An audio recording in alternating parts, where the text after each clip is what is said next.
Good evening. Today we are going to discuss this topic on moment of inertia, which is actually continuation of what we did in the last session. Last session, I think we introduced moment of inertia.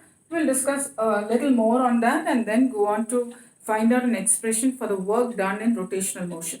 As you know, we're dealing with the chapter rotational motion. Okay.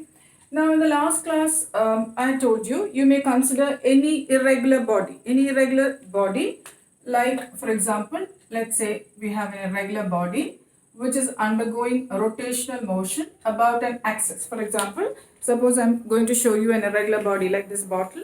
You can have an axis passing through its center or any one edge.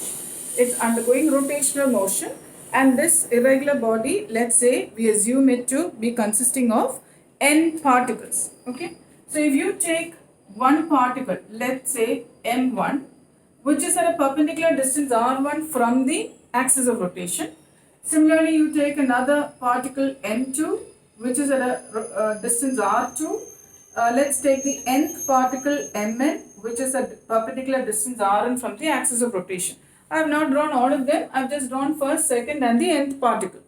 Now, as you know, every particle of this body undergoing rotational motion you can imagine it to be undergoing circular motion about that axis, one particle. So, like for example, if you take this whole body which is undergoing a rotational motion, one particle can be thought of as having a circular motion, and in that circular motion, its linear velocity is along the tangent. But every particle will have the same angular velocity omega, because if you remember, angular velocity omega is angular displacement by time. So when I have an axis of rotation like this, every particle, let's say the body has turned through 90 degree. Every particle in this body would have turned through the same angle, 90 degree, and therefore the angular displacement of every particle, angular displacement and angular velocity omega for every particle will be the same. But the linear velocity will depend on the position of the particle, right? Because if it's, remember the formula that connects the linear velocity v is omega r. So greater the distance from the axis of rotation, greater will its linear velocity be along the tangent, omega being the same for all particles. So if I am going to write the kinetic energy of the first particle, we know this is half m1 v1 square, or this can be written as half m1 v1 will be omega r1 square. You note that I have not written omega 1 because omega is the same for all particles. Similarly, if I look at the second one, its kinetic energy is going to be half m2 omega r2 square, and so on. For the nth particle, it's going to be half mn omega rn square. Now, if I find the total kinetic energy, this half omega square being common, then it's a summation of m1 r1 square plus m2 r2 square plus and so on up to mn rn square, which I may write as mi ri square, I starting from 1 up to n. So this is what we called as the moment of inertia, capital I, or I may write this as half moment of inertia I into omega square. And if you compare this equation with the kinetic energy in linear motion, which is half mv square, you will see that this moment of inertia is actually the rotational analog of mass in linear motion. Because this half and half are common, this linear velocity is replaced by angular velocity in rotational motion. So the rotational analog of mass in linear motion represented by moment of inertia in rotational motion. But unlike mass you know for a given body is a constant, but unlike mass, moment of inertia is not a constant for a given body. Let us now check what are the factors that determine the moment of inertia. Now, in your textbook on page 165, they have listed out the moment of inertia for different bodies, for different axes of rotation. I have listed out only 5. There are more in your textbook. So, please have a look at the table in your textbook. You can find out moment of inertia of different bodies for different axes of rotation. Okay. So, here you will see the first body that I have shown here is a ring whose axis of rotation you will see like this. You have a ring. the axis of rotation here is passing through the center and perpendicular to the plane of the ring. So it can rotate like this, or you can allow the axis of rotation to be here along the diameter, and the ring can rotate about the diameter. The axis of rotation can be like that. Then I've shown you a disc like this. I've shown you a disc there.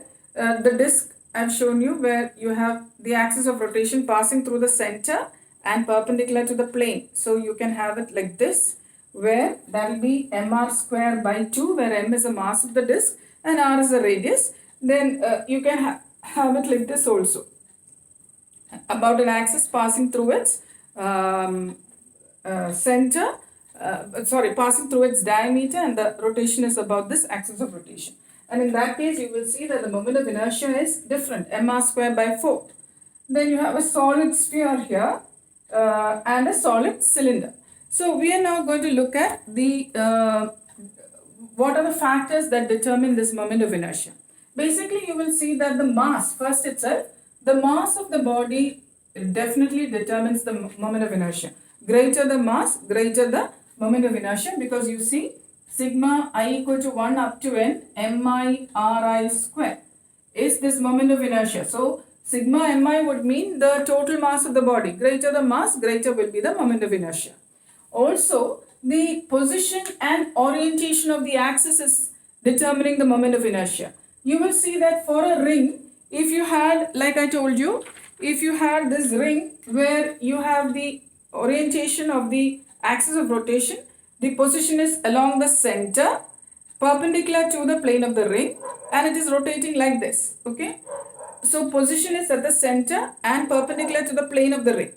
Then it is mr square. But the same axis of rotation, suppose you allow it to pass through the diameter, and it is along the diameter, and you're taking the moment of inertia of the ring as it rotates about a diameter, then it becomes mr square by 2. If you look into your textbook, there's one more where you have this moment of inertia of the ring when it is passing through a tangent like this. So you can have your ring rotating about a axis passing through its tangent. Then it's going to be 3 mr square by 2. So basically you have seen that the position of the the position of the axis of rotation and the orientation of the axis of rotation will determine the moment of inertia. If it's different when the axis of rotation is like this, it's different when it's along the diameter, it's different when it's along the tangent. So position and the orientation of the axis of rotation determines the moment of inertia. Now another thing, if you look at this, this is a solid sphere of mass m and radius r. We have an axis passing through its center. Okay, and this is a solid cylinder having the same mass and having the same radius, and we have this axis passing through the center. But in both cases, you will see that it is different, and actually this moment of inertia of the solid sphere is lesser than the solid cylinder. Let us imagine both of them have the same mass, for example 2 kilogram. Okay, so you will see even though both have the same mass, the distribution of the particle about the axis of rotation is different. Here in a sphere, all the particles are closer to the axis of rotation. So this r is lesser for different particles. All the particles are closer to the axis of rotation, making this r smaller, and therefore the moment of inertia is smaller in this case when compared to this, because you see the particles are further away from the axis of rotation. If you take a cylinder like this, you will see that even though it has the same mass as a cylinder, as a solid sphere, the particles are further away, distributed further away from the axis of rotation, and therefore the moment of inertia will be larger because this r is larger. So we have looked into three factors. One, definitely mass. Greater the mass, greater the moment of inertia. Then, like I told you, in these cases, the position and orientation of the axis of rotation will change the moment of inertia for the same body of the same mass and same radius. Also, the shape of the body, because that determines the distribution of the particles about the axis of rotation. In this case, the particles are closer to the axis of rotation, because of which r is smaller. In this case, they are distributed further away from the axis of rotation. So even if they have the same mass and same radius, the shape of the body, which determines the distribution of particles about the axis of rotation, will change the moment of inertia. Okay. Now, Also, we need to discuss something else. That is, if you remember in linear motion, this mass is a measure of inertia. Inertia is a tendency of a body to continue in its state of rest or in its state of uniform motion unless and until it is acted upon by an external force. So if you have a heavy lorry and a, let's say, light bicycle, surely greater the mass for the lorry, greater is its inertia or its tendency to stay in its state of rest. Because if you want to start the two, put the two into motion, you have to apply more force on this heavy lorry because of its larger mass and because of its higher inertia and therefore its tendency to remain at rest. Similarly, to bring them to a stop, you surely must apply more force on the heavier mass, the lorry, simply because of its tendency to stay in its state of motion, that is its higher inertia. So what I'm trying to tell you is, in linear motion, you already know mass is a measure of inertia. Similarly, in rotational motion, moment of inertia I is a measure of its inertia in rotational motion. That means, for example, let's look at the normal bicycle that you have. Your bicycle wheels are made in the form of a ring with spokes like this, with most of its mass particle concentrated at the rim like this. Okay, and you see in that case the moment of inertia is mr square because your wheel is rotating about an axis passing through the center and perpendicular to the plane of that ring. If you've watched racing bicycles like sports cycles where you have the wheel in the form of a disc. Okay, let's imagine these two have the same mass, same radius, but the moment of inertia of this disc when it is about an axis passing through the center and perpendicular to its plane will be mr square by 2. So you see, this has larger moment of inertia and this has lesser moment of inertia.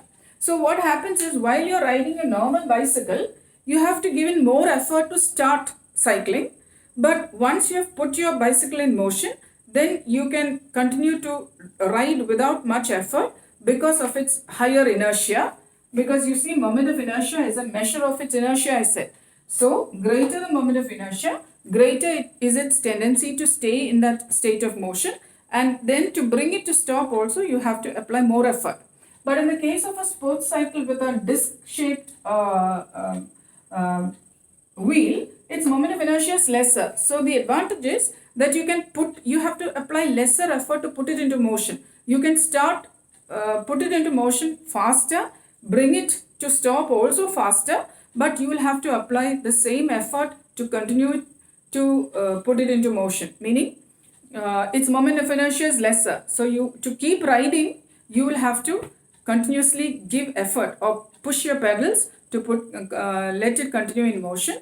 But the advantage is that you can start and stop immediately, okay, without much effort, lesser effort than this. So this moment of inertia is a measure of inertia in rotational motion. The tendency of the body to continue in its state of rotational motion. I also need to introduce a quantity called the radius of gyration. Radius of gyration, K. Okay, if you look at all these moment of inertia that I have listed on the board, you will see that if you take the axis of rotation and reduce that body, the whole thing, to a point mass. Let's say I'm taking this ring and reducing this whole ring into a point mass whose mass is the same as that ring. Okay, and if this point mass has the same moment of inertia as the ring when placed at a distance k, then that k is what you call as radius of gyration. For example, suppose this point mass, let's say, has the same mass as the ring and it has to have the same moment of inertia as the ring. So then that means I should be equal to mr square. This point mass also must have the same moment of inertia, which means if you compare, this k square is equal to r square. So if k square is equal to r, k is equal to r. So in this case, radius of gyration k is equal to r. Let's look at the next case. Let's take the disk. Disk is moment of inertia is mr square by 2, which means if you compare this, you know in this case, the k value should be equal to r by root 2. If you take the sphere, then this is 2 by 5 mr squared. Okay. So if the point mass, which is a point mass which has the same mass as the sphere, this one, sphere, and the same moment of inertia as the sphere, then what value should k take? K must be equal to, k square must be equal to 2 by 5 r square, or k must be equal to root of 2 by 5 r. So I hope you've understood that this radius of gyration k is the distance of a point mass from the axis of rotation, where the point mass has the same mass as that of the body and also has the same moment of inertia as that body. I'll repeat once more. Radius of gyration is defined as the distance of a point mass from the axis of rotation, where the point of mass has the same mass as the body, also has the same moment of inertia about that axis, just as the body, whichever body you are taking. If we are talking about a sphere, radius of gyration is root 2 by 5 r, which means that that point mass has the mass of the sphere m, and its moment of inertia, if you calculate, I will be equal to, the general formula is mk square. So I will be equal to m into 2 by 5 into r square. So you get the moment of inertia of the sphere. Okay. This radius of gyration being equal to, it will have the same dimensions as length, or SI unit will be in meters. The SI unit of moment of inertia will be, moment of inertia as you know is sigma mi ri square.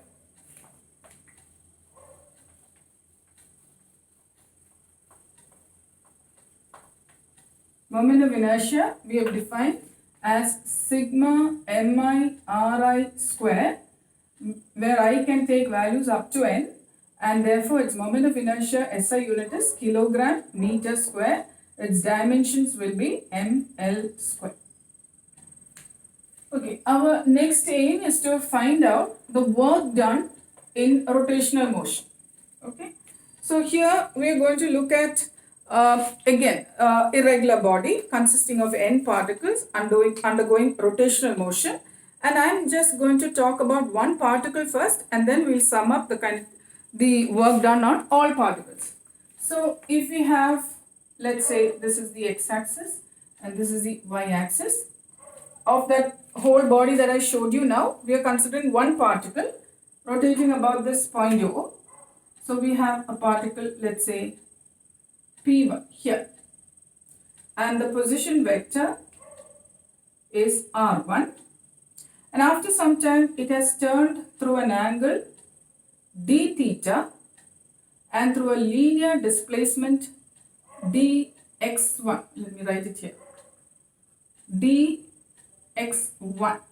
I didn't put d theta 1 because I already told you, when this body is in rotational motion, all particles, if I rotate this body through 90 degree, all the particles in that body would have the same angular displacement, and therefore will have the same angular velocity also. Now this is undergoing this displacement because of the application of a force F1, making an angle alpha 1 with R1. Let phi 1 be the angle between the displacement and the force applied. Okay, now torque, I have already taught you, is R cross F. So the torque acting on the first particle is going to be R1 F1 sine, angle between F1 and R1 is alpha 1, sine alpha 1. Now if you look at the work done on the first particle, work done you know is Fd cos theta. So this is force F1, the linear displacement dx1, cos angle between F1 and dx1 is phi 1.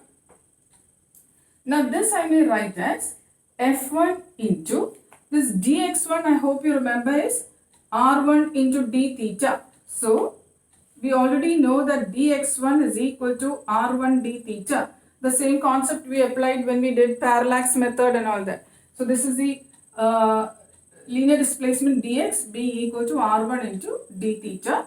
So this is r1 d theta, and this is cos, I may write this as 90 minus alpha 1 because this is perpendicular to each other. So I may write this phi 1 as 90 minus alpha 1. Now this is f1 r1 d theta sine alpha 1. This r1 f1 sine alpha 1 is what we have as tau 1. So dw1 may be written as tau 1 d theta. Similarly, work done on the second particle. I have drawn only one particle here, but I have told you our body consists of n particles. So dw2 can be written as tau 2 d theta, and the work done on the nth particle can be written as tau n d theta. So I may write the total work done as the whole body moves through an angle d theta will be the sum of each of these individual work done on each particle plus and so on up to dwn. So this may be written as tau 1 plus tau 2 plus and so on up to tau n into d theta, which is a net torque tau into d theta. That is a work done on that body. When the body rotates through an angle d theta, the work done will be given by dw, which is equal to tau d theta. This is similar to our equation in linear motion. Work done is equal to f dx. Dx where is a linear displacement replaced by angular displacement. Force is replaced by torque. Okay. Now here, rate of doing work. This rate of doing work is what we call as power. So, rate of doing work is dw by dt is tau d theta by dt, because we know tau is dw is tau d theta. This is what we have as power, which is tau into d theta by dt we know is omega. That is angular velocity. Now this is analogous to the equation power equal to F dot V, which we did it work energy power, force into velocity. So, and by work energy theorem, you know that the rate of the change in kinetic energy is equal to work done. That we have already done. Work energy theorem, if you remember, work done is equal to the change in kinetic energy, or rate of doing work will be equal to the rate of change of kinetic energy. So, this is what we have as rate of doing work, that is dw by dt must be the rate of change of kinetic energy, right? This is equal to d by dt of kinetic energy in rotational motion, you know, is half I omega square, kinetic energy in rotational motion. Now I'm going to differentiate this. This is equal to, I'm going to take half and I outside. This is d by dt of omega square. Now I have already taught you d by dx of x raised to n is equal to n into x raised to n minus 1. Right? Now I can't differentiate this because this is in terms of dt. So I will rewrite this as, this I'm going to rewrite as, this is equal to half I d omega square in terms of d omega into d omega by dt. So if I cancel this, I go back to the original d omega square by dt. So I may rewrite this as d omega square by d omega into d omega by dt, because this if I cancel, I come back to d omega square by dt. Now this I can differentiate using this formula. So this is half I into d by d omega of omega square. So should be 2 into omega raised to 2 minus 1, which is going to be 2 into omega into d omega by dt, you know, is rate of change of angular velocity is angular acceleration alpha. So this is alpha. So if I cut this, I may write that this d omega, this is dw, d work done by time. What is work done by time? I hope you won't be confused. This is work done. This is omega. Okay. This is omega, angular velocity. Here we are talking about work done. Okay. Work done by time is power. So I may now write